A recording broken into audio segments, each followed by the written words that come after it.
Vamos a conversar con el especialista más que con el comunicador para saber sus impresiones hoy, martes 30 de septiembre, de lo que está ocurriendo en el caso inicial con la generación Z, que han iniciado de la anulación de la ley de reforma de las AFP, la vacancia presidencial de Dina Boluarte, igualmente el retorno de la fiscal de la Nación, la libertad de uno de los jóvenes.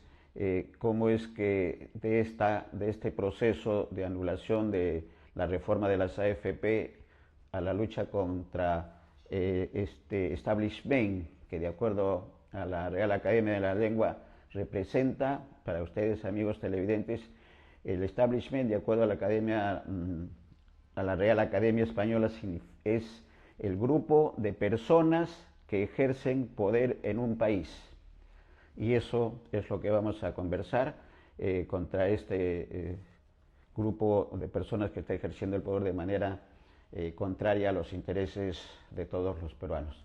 Le damos la bienvenida a Jaime, al licenciado Jaime Antezana Rivera, especialista en temas de corrupción, en temas de narcotráfico, de terrorismo, en temas de criminalidad. Jaime, bienvenido como siempre, abriendo puertas. Gracias, Néstor. Un gusto nuevamente estar acá en el medio que diriges.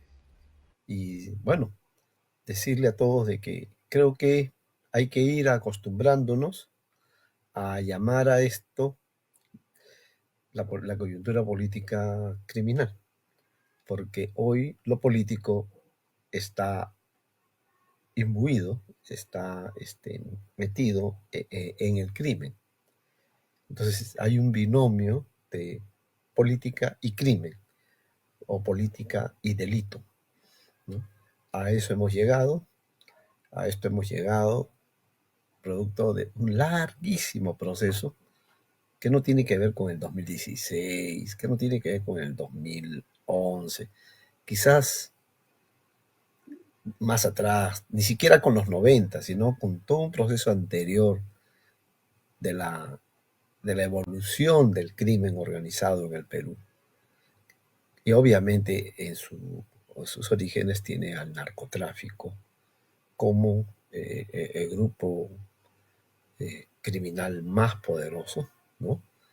La corrupción todavía hasta antes de los 90 un, no era una, no era un poder como el de hoy. Ha experimentado muchos cambios, pero es la segunda matriz de la criminalidad en el Perú. Si yo siempre empezaba antes analizando al país, diciéndole que hay dos grandes matrices del crimen organizado: narcotráfico y corrupción. Entiendo que la corrupción, ¿no?, es tiene una historia mucho más larga, ¿no? Hunde sus raíces incluso en el Tahuantinsuyo, ¿no?, en lo que se llama el Incario, ¿no?, pero que logra una ebullición en la colonia, ¿no?, con el virreinato, y a lo largo, después de la independencia, una independencia concedida, la corrupción continuó siendo un elemento, un ingrediente muy importante, tan importante que le llevó a Basadre a decir que este era un Estado empírico, es un Estado corrupto, ¿no? Un Estado que no podía resolver los problemas de corrupción, ¿no? Pero no podíamos decir que la corrupción era parte del crimen organizado. ¿Cuándo la corrupción se convierte parte del crimen organizado? Quizás con el primer alanismo. No, porque ahí tampoco, porque si bien el APRA operó como una maquinaria de, de saqueo, y García sí hizo todas sus fechorías con el tren eléctrico, que lo dejó inconcluso, el BCCI, los Mirage, etcétera, ¿no? Pero no construyó una organización criminal como hoy se reconoce jurídicamente, ¿no? Pero donde sí la corrupción y el narcotráfico van a entrar en una combinación, ¿no?, en una combinación maléfica, va a ser en los 90. ¿No? Ahí es el narcotráfico y la corrupción los que alcanzaron niveles nunca antes vistos. Quizás ahí esté, pero tenemos que arrancar analizando. El narcotráfico también viene de larga data, ¿no? Echa raíces acá. Si es por la vía de la amapola, el látex de opio, vamos a tener que verlo con la llegada de los chinos en la segunda década del siglo XX, ¿no? Pero ya la producción de amapola en el Perú arranca en la última década del siglo XIX para la producción de látex de opio.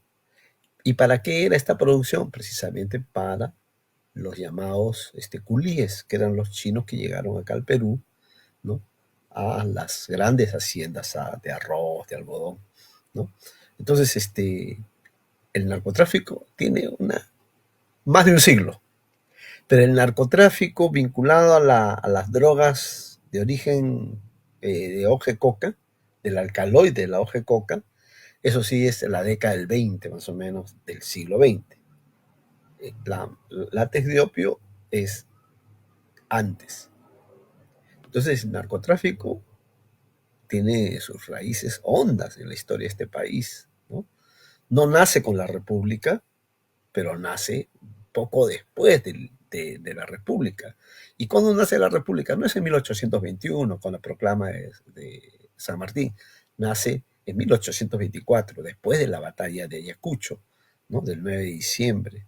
Y se convirtió en república no tanto por San Martín, sino por Bolívar, ¿no? En fin, de ahí nace lo que llamamos la República Liberal, ¿no?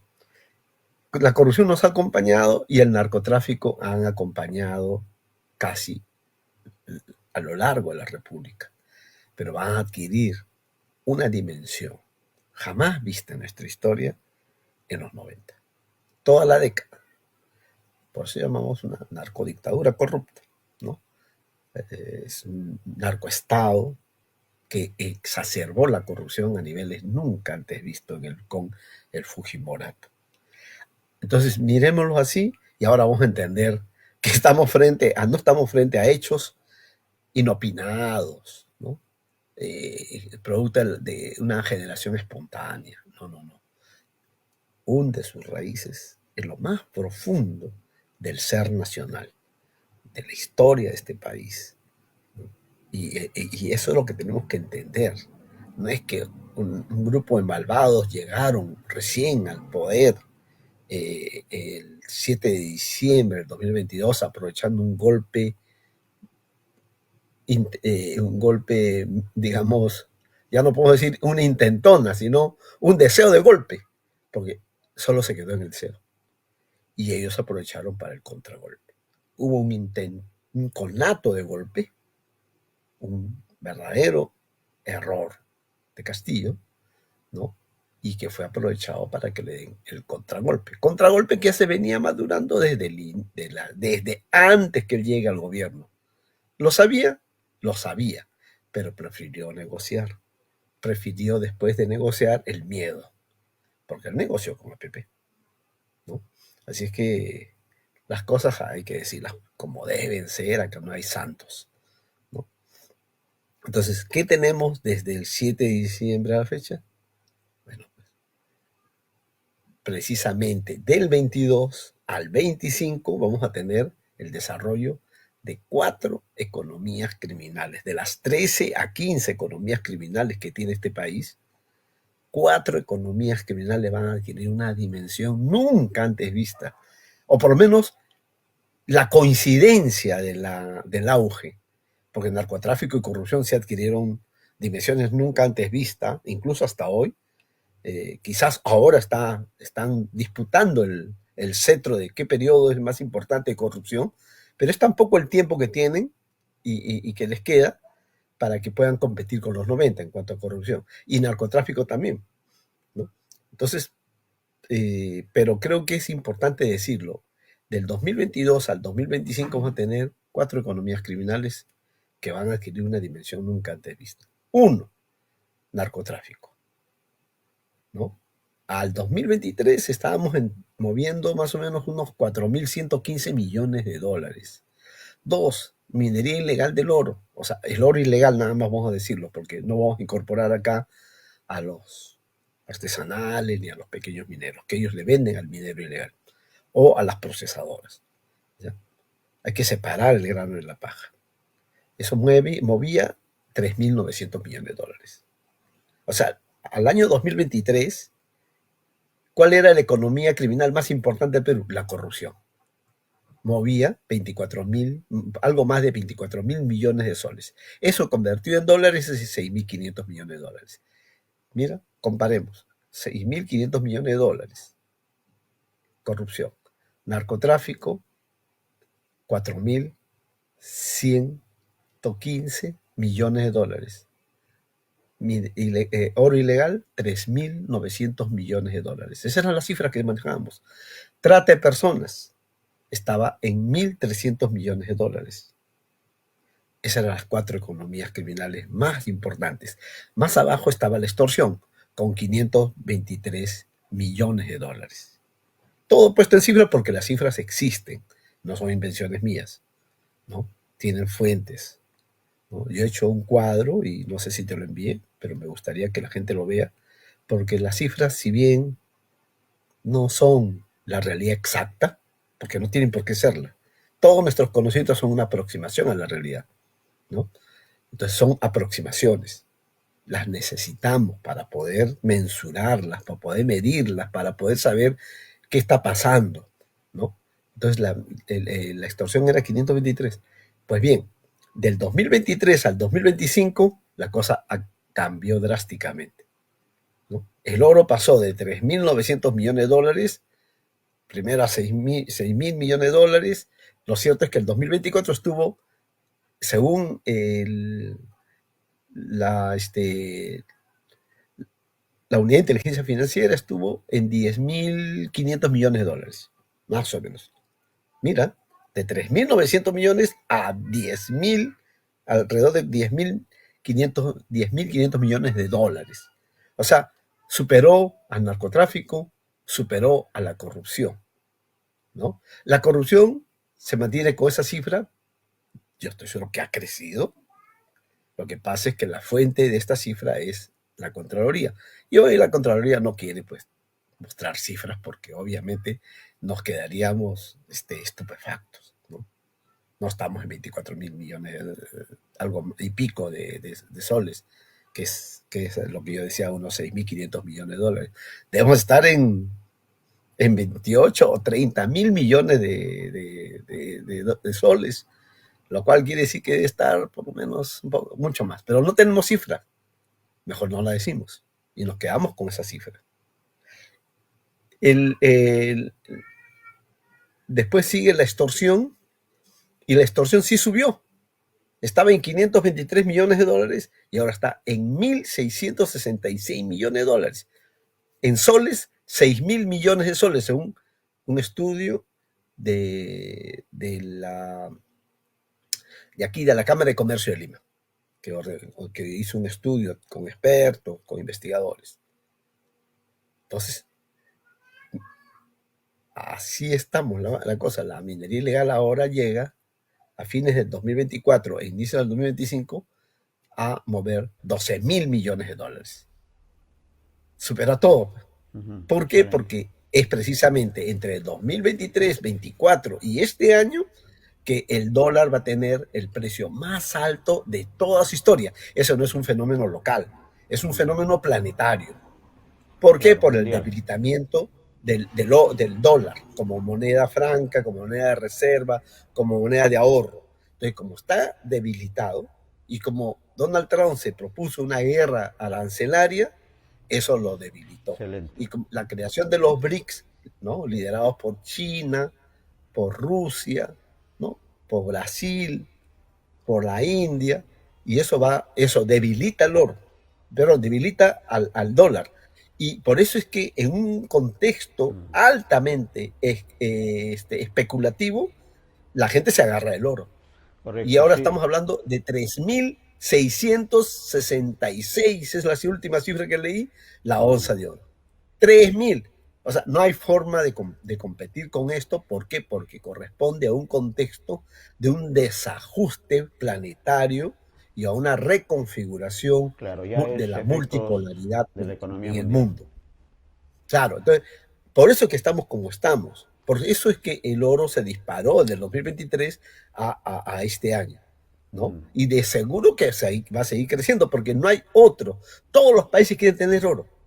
mm. Toda la gente quiere tener oro en su Y mano. ahí, ¿Para qué? Para sentirse tranquila y saber a qué se atiene, ¿no? sí, Bien, es por eso que estamos como estamos. Entonces, como lo que estamos. ocurrió en el 2022, Excelente, ese cambio político, excelente, ¿sí? Jaime, excelente, porque estamos analizando el origen y no las consecuencias. Estamos analizando las causas y no el efecto.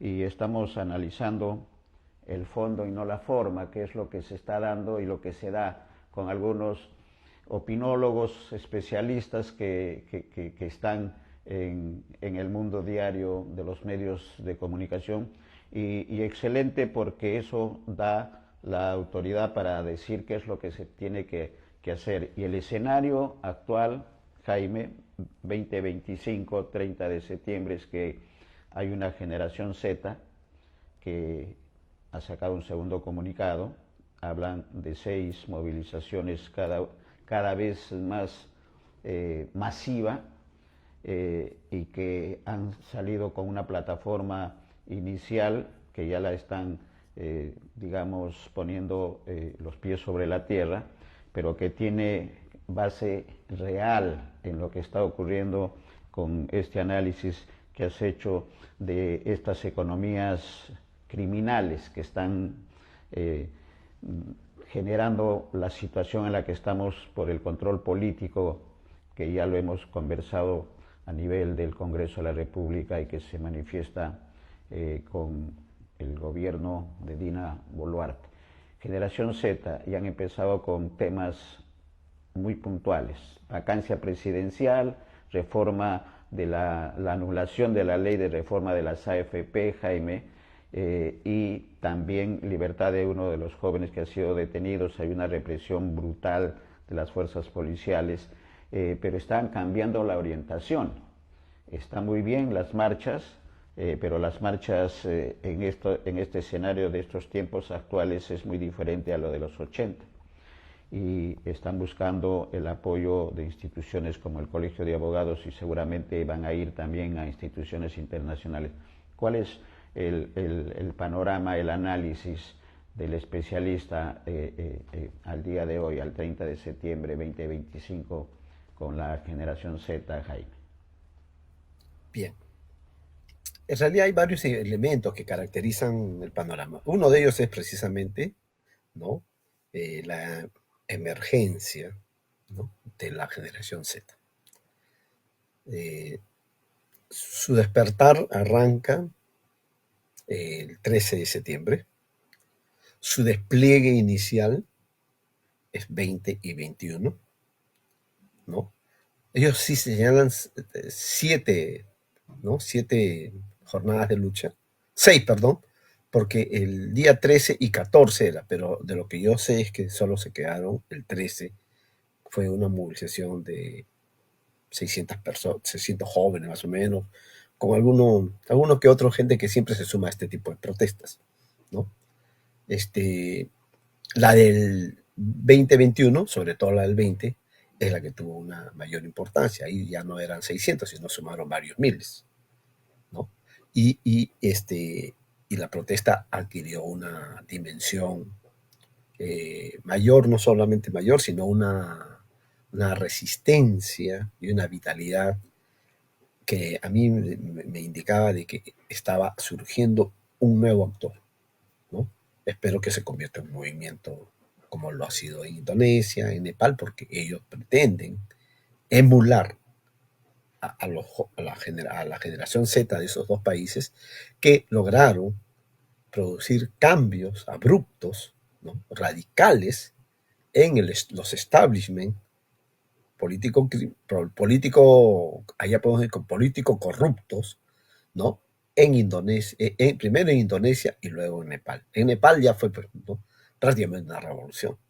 Yo lo llamé una rebelión, ¿Por qué digo una revolución o una rebelión? Porque quemaron el Parlamento, quemaron la casa presidencial, lo que acá llamamos Palacio de Gobierno.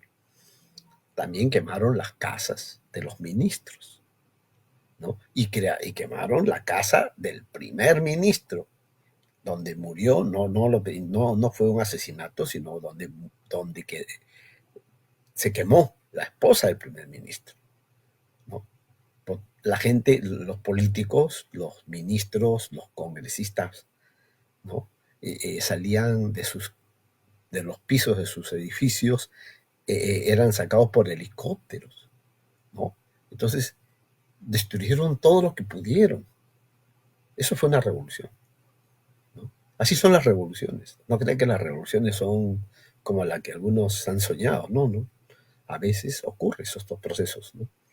Bien, entonces es eso lo que ha tenido un efecto, ¿no?, de contagio, ¿no?, a otros países. Y Perú es uno de ellos. Pero no es el único. Paraguay también, la generación Z se ha lanzado a las calles, precisamente donde se produjo la captura del famoso Eric Moreno, alias el monstruo, el jefe o líder de la banda de los injertos del Cono Norte, ¿no? También se han lanzado. O sea, este es un fenómeno que además está ocurriendo en Francia. Es un proceso emulativo, ¿no?, lo que está ocurriendo. Y su emblema es un país, o sea, la calavera esta, ¿no?, que es símbolo de resistencia. Pero es un movimiento juvenil. En el caso peruano, ese movimiento juvenil involucra a los jóvenes del año 97 hasta los que han cumplido 18. ¿Por qué aquí, a diferencia de otros países que ya alcanzó solamente a los jóvenes de 2012, ¿no? Acá alcanza a los 18, porque la ley de reforma del sistema de pensiones, ¿no?, obliga a los mayores de 18 a, obligatoriamente a aportar a una AFP o aportar a la ONP. ¿Entiendes? Dos, y además sus fondos que aporten son intocables hasta cuando sean ancianos. Es decir, que 40 años después, cuando ellos ya no estén en labores profesionales, ¿no?, sea en el sector público o privado, recién podrán percibir una pensión de 600 soles. ¿Cómo alguien te va a aceptar una cosa así? Primero, que no toques, primero que te obliguen. Segundo, que no se puede tocar esos fondos, como ocurrió lo último, que está preparándose ya la 8ª entrega. Esa es pura dádivas, ¿no? Porque ya prácticamente el sistema previsional de cientos, de miles, hasta por de millones de peruanos, ya está siendo destruido, porque la 8ª entrega ya no queda nada para la jubilación. Nada. Es la 8ª entrega, Dios mío, ya no hay nada, ¿no? Toda la gente está sacando su plata, por último, porque sabe que no va a querer que después de esta 8ª entrega, ya no va a querer, ya no hay nada que sacar primero, y si queda algo, ya no te van a permitir sacar por esta ley. Entonces, es pues un saqueo. Te están obligando a poner tus pensiones, aportar, perdón, ¿no?, 2% o 4%, ¿no?, a sistemas pensionales. Entonces, por eso es que acá involucra a los 18 años. Pues bien, esa es la cuestión nacional, esa es la particularidad peruana. Lo importante es que está en ascenso la generación Z. Y qué bueno que ya para la marcha del 27-28, del último fin de semana, ya hayan ampliado su plataforma, ¿no? Renuncia de vacancias, cierre del Congreso. O sea, volvemos a las protestas del 2023 en cuanto a plataforma, ¿no? Lo único que no incluyen es asamblea constituyente y o reposición de Castillo, por ejemplo. No, para esta generación no cuenta eso, ¿no? Pero sí cuenta la reposición de Delia Espinosa como fiscal de la Nación, ¿no? Bien, entonces sí tienen por eso yo digo que ellos, la generación Z del Perú, en cuanto a visión, en cuanto a su plataforma, está pasando de la exigencia de la derogación o abrogación de la ley de reforma de las pensiones a la lucha contra el establishment político criminal que hoy tiene el Perú. Muchos lo llaman Estado criminal, yo lo llamo República narcocriminal. Lo que antes podía decir, esto es un narcoestado. ¿Sí? Pues, ahora podemos decir un Estado narcocriminal. En eso estamos. Ese es un establishment político criminal. Porque no es solamente político corrupto. La corrupción es un elemento que cruza transversalmente todo, ¿no? Ya es sistémico, ya es ya tiene estructuras, ¿no? Llamadas políticas, llamadas partidos, que son verdaderas estructuras del crimen.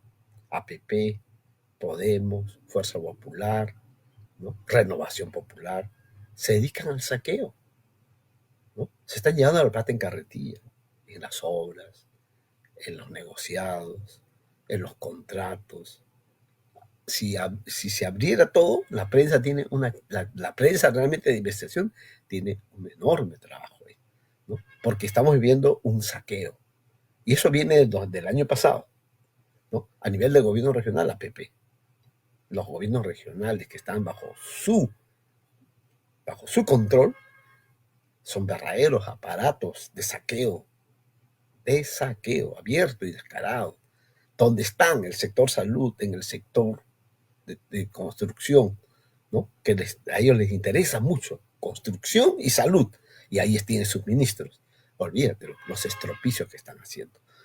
Cuando todo esto pase, veremos realmente la verdadera dimensión de lo que está pasando. En Palacio también hay una persona ahí que cree que esto va a durarle toda la vida, ¿no? Y no sabe que es bastante fugaz lo que está viviendo. Y también se ha dedicado a lo mismo. Hay varias obras, hay varios negociados ahí, ya a nivel palaciego y de toda una trama de gente que está metida, ¿no? En estos negociados. E incluso está en alianza con APP para saquear de las obras públicas, ¿no? Entonces, por eso que los jóvenes se han lanzado con todo esto, ¿no?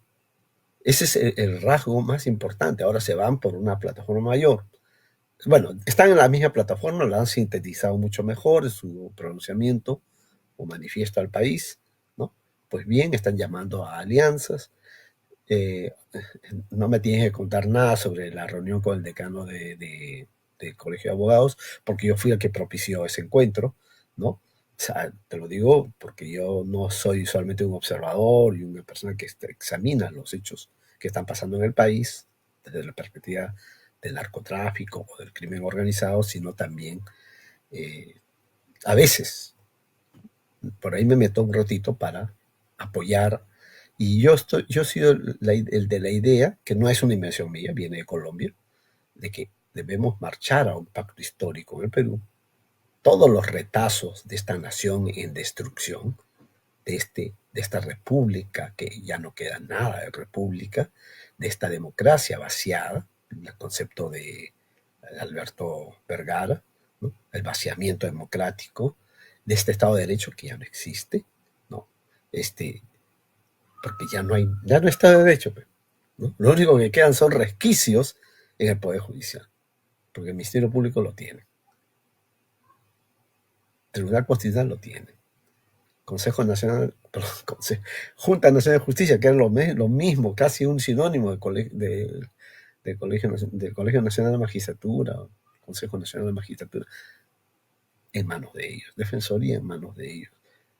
¿Qué les falta? Jurado Nacional de Elecciones en manos de ellos. O sea, tienen el control total, ¿no? Lo único que no tienen es el control de la mente de algunos jueces, ¿no? Nada más. Pero también tienen sus cabeceras de playa en el Poder Judicial. Sino como le dieron a este chico que está detenido justamente por la protesta del 20 pasado, ¿no? Lo detienen y le dan 3 meses de prisión preventiva. Por una protesta en la calle le dan prisión preventiva de 3 meses. Entonces tiene que haber jueces al servicio de que sintonice con lo que quiere el gobierno. Dar un mensaje, decir, pueden ir a prisión preventiva. Así que no protesten, ¿no? porque sino cómo se explica, ¿no? Tienen sus jueces a su servicio, ¿no? Y toda esa maquinaria es la que se ha logrado, ¿no? Poner en marcha en torno a esto. Policías, 5.000 policías. Menos mal que DIFAS, ¿no? O DeFace, ha puesto en evidencia todos los policías que estuvieron en las calles, ¿no? Ahora están protegiendo al responsable que le dio un barazo a un anciano, ¿no? En la protesta de esta semana, de este fin de semana, de este último fin de semana. Ellos saben, pero como hay evidencia, como hay imágenes, entonces tienen que investigarlo, pero no, pero lo están protegiendo, ¿no? Pero es que así estamos acá en el Perú, ¿no? Y obviamente, entonces, sin embargo, ese movimiento no para. Por un lado, ¿no? Se une, por lo menos algunos voceros ya han estado en la reunión de ayer, lunes, con el decano, Raúl Canelo, ¿no? Para embarcarse en esto del pacto histórico, unir a la nación, o sea, unir los pedazos, los trozos de la nación que queda para frenar el crimen organizado y en defensa de la vida, ¿no? Eso es. ¿Y qué es crimen organizado? Es precisamente la inseguridad que hoy vivimos es producto del crimen organizado, no es una inseguridad de la delincuencia común, ¿entiendes? Si fuera una inseguridad de la delincuencia común, diríamos es de la delincuencia común, no. Pero esta vez vivimos la inseguridad del crimen organizado. Y este crimen organizado son las economías criminales. La violencia es de la extorsión. Los homicidios, la mayor parte hoy, obviamente, son de la extorsión y del sicariato, que es el que perpetra los homicidios. Pero también lo hay en minería ilegal del oro. También lo hay en narcotráfico. Justo hoy en la mañana han acribillado a 3 personas en Natividad, Pichari, en el Braille, ¿no? Donde un policía, un suboficial, también fue acribillado junto a estos 3. Alguien puede decir que eso es un juego producto de un juego de cartas. No, pues en el BRAE es la cocaína y por lo tanto estos han sido acribillados seguramente por razones de negocio, del negocio de la droga.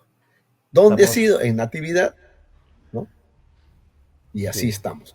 Eso es lo así que está estamos. ocurriendo en el Y, país. y lo cierto es que hemos pasado de lo espontáneo inicialmente a la organización, a organizarse.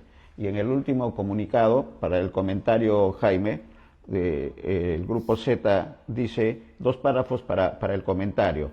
Hacemos un llamado a los colectivos independientes que la violencia no es el camino de nuestra lucha. Los invitamos a articular con la Red Nacional para dotarlos de información, asesoría y apoyo legal para que cada protesta sea contundente y segura para todos los jóvenes que participen en ella. Primer tema del comentario. Y luego dice, esperamos contar con la participación de todos los que se sumen a esta causa. No podremos solos, los necesitamos. Y en ese escenario, para el comentario, la reunión que han tenido anoche, estos grupos de jóvenes, con el decano del Colegio de Abogados de Lima, Raúl Canelo.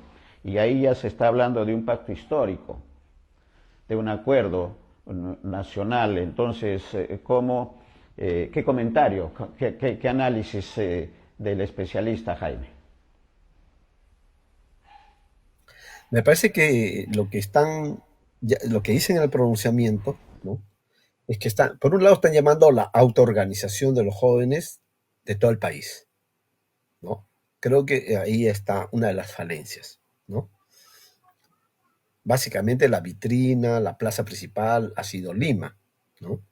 Desde el 13 hasta el 27-28, ¿no? Y claro, ha habido en otras ciudades como en Arequipa, en el Cusco, en Puno, ¿no? Movilización de estudiantes también en Ayacucho, pero esta vez están llamando a la organización de los jóvenes a nivel nacional, ¿no? 2, están diciendo de que, y es algo que es muy importante, es que todo tiene que ser pacífico. Eso va a ser el rasgo que distinga a Perú de Nepal, donde hubo muchísima violencia, ¿no? Incluso de Indonesia, donde también hubo mucha violencia, ¿no? Entonces, sí, pues, es que en el caso nuestro venimos del tema del sendero, ¿no? Entonces acá la gente no quiere violencia. Acá queremos una solución, una movilización pacífica, ¿no? Una ciudadanía movilizada, jóvenes que se movilicen pacíficamente. Si ha habido violencia el 2021 y el 27-28 es porque ha habido represión de la policía, ¿no? Y una brutal represión, que es otro rasgo que se está percibiendo. Junto a esto de detener prisión preventiva a uno de los muchachos, a uno de los jóvenes, resulta de que la represión pareciera ser el periodo que yo recuerdo que todavía era adolescente, ¿no? De la dictadura militar. Yo era adolescente en el tramo de la dictadura militar de Morales Bermúdez. Y la represión de aquel entonces se parece a la que estoy viendo, ¿no? Ahora en las calles, ¿no? Entonces, eso es bien. Y lo tercero es que están convocando a todos a unirse. Sí, pues yo creo que un ausente desde el 2020, la caída de Merino, ¿no? A la fecha, ha sido los jóvenes, ¿no? Los jóvenes, los ex jóvenes protagonizaron la caída de Merino, ¿no? Los ex jóvenes estuvieron en el momento en que PPK dio indulto a Fujimori y lo evitaron, ¿no? Ahora estos nuevos jóvenes, ¿no? Eh, lo que están recibiendo es una represión muy dura, ¿no? Y por lo tanto entienden que su misión es, es luchar contra la corrupción, la criminalidad, ¿no? Parar esta inseguridad que a todos afecta y a ellos también, ¿no? No crean que porque ser jóvenes no son víctimas de daño colateral, un balazo que les cae, ¿no? Cuando están ajustando cuentas con alguien que no ha pagado cupos. A todos afecta.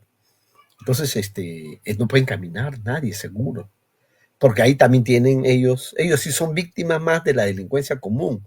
Les roban sus celulares, les roban sus, sus mochilas con sus laptops dentro, ¿no? Entonces, eso es lo que piden. ¿Qué buscan los choritos de los estudiantes? Celular y laptop, ¿no? Principalmente. Entonces, ellos se dan cuenta de que las cosas se han dado cuenta inmediatamente de que han tenido que empalmar con demandas que ya venían siendo parte de las protestas anteriores. Y el pacto histórico yo creo que debería ser el gran espacio, un gran espacio, no de un frente, sino un gran espacio de articulación de todo lo que hay contra el crimen. Nuestra única bandera es contra el crimen. Los políticos criminales, contra los partidos criminales, contra los delincuentes de cuello y corbata, los delincuentes de la calle, ¿no? Eso define campos en el Perú. Acá no es ideológico, no es derecha-izquierda. En estos momentos no es derecha-izquierda, no es ideológico, porque no hay ideología, ¿no? Es solamente salvar al país de las manos del crimen organizado. Un Nada estado, más. sí, Y eso, entonces, en esa apuesta están. Me parece muy bien. una gran tarea, ¿no? Una gran tarea, Jaime, enfrentar a ese Estado, como bien lo defines, Estado político, corrupto, narcocriminal. Todo en cuatro palabras. Vamos a estar atentos entonces, Jaime, a lo que ocurra en las próximas horas, ni siquiera próximos días, lo que ocurre en las próximas horas, y volveremos a conversar, porque creo que la historia con los jóvenes, como siempre, como hemos dicho, la historia escrita siempre por los jóvenes produce los efectos de cambio, y en este escenario peruano los cambios son urgentes y necesarios para beneficio de todos los peruanos, que creo que esa es la la razón de ser del movimiento Z, a la que también, como bien has dicho, se están uniendo otras agrupaciones, otras organizaciones, como el caso de los choferes, que son los que más están sufriendo por este tema de la extorsión y la criminalidad. Jaime, gracias. Si hubiera algún comentario adicional, No, adelante. solamente decir que justamente en un mes de septiembre del año pasado aparecieron de manera también espontánea los transportistas, un 26 de septiembre, con una paralización de Lima. Los transportistas paralizaron Lima. Y ahora los jóvenes aparecen un 13 de septiembre, el mismo mes con diferencia de días. Y hoy están en una alianza, ¿no? La generación Z y los transportistas, ¿no? Esperemos que esto sea una alianza fructífera para poder frenar lo que está pasando en el país. Porque lo que está pasando sigue. Nadie lo para todavía. O sea, las protestas que hasta ahora se han realizado no lo frena a estos señores, ¿no? Y ahora ya sabemos que los asesores y asistentes les pagan de 1.200 a 1.600 soles cuando salen a acompañar a sus jefes, es decir, a los congresistas. ¿Entiendes? ¿Qué es esto? Están saqueando las arcas de los presupuestos del Congreso para dárselo a su personal. ¿A quién diablos se les imagina hacer esto cuando el país está en el estado en que se encuentra, ¿no? Entonces, la rebeldía va a ser mayor, pero me parece que tiene que ser un movimiento y una movilización pacífica. No debería tener nunca un objetivo violento, ¿no? Pero veamos. Qué bueno que los chicos hayan entendido y bueno, ellos vienen, pues son parte de esta historia también. Entonces yo creo que desde niños están viendo, desde adolescentes han estado viendo cómo todo esto, ¿no? Se ha venido yendo. Estamos pues, ya en lo último, ya no es que estamos en caída, ¿no? El Perú colapsó. El Perú, la democracia, el Estado de Derecho, la República, la nación, la cultura, está colapsando. Porque la cultura no puede ser una entelequia que esté separada, pues, ¿no? De todo, de lo que es el Perú, ¿no? No. Entonces esto debería movilizar a gente del arte, a la gente de la música, a los artistas. Este es un momento de buscar la confluencia de todos los sectores. Eso puede ser el gran pacto, ¿no?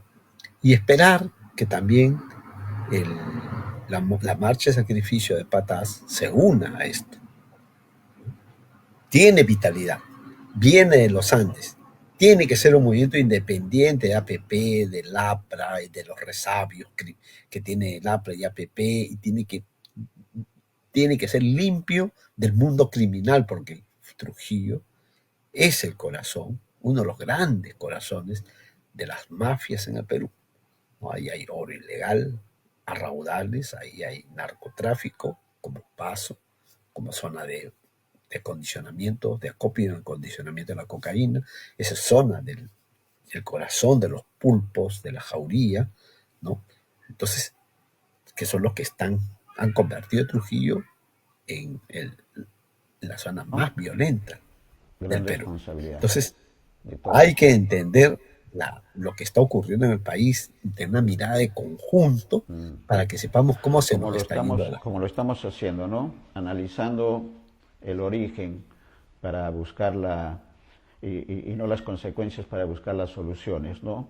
Estamos analizando el fondo y no la forma, que creo que esa es la manera que nos compromete por la responsabilidad de comunicadores. Vamos a estar atentos, estamos en alerta periodística y esperamos contar con tu colaboración en el momento que requieran, de acuerdo a las circunstancias que se están dando, estimado Jaime. Gracias por la participación y estamos en alerta máxima, creo, todos los peruanos. Gracias, Jaime. Perfecto. Ok. Ustedes, amigos televidentes, con el agradecimiento a nuestro invitado, tienen todos los elementos y no estamos hablando de efecto, no estamos hablando de forma, no estamos hablando de consecuencias, estamos hablando del origen, de las causas y del fondo del asunto.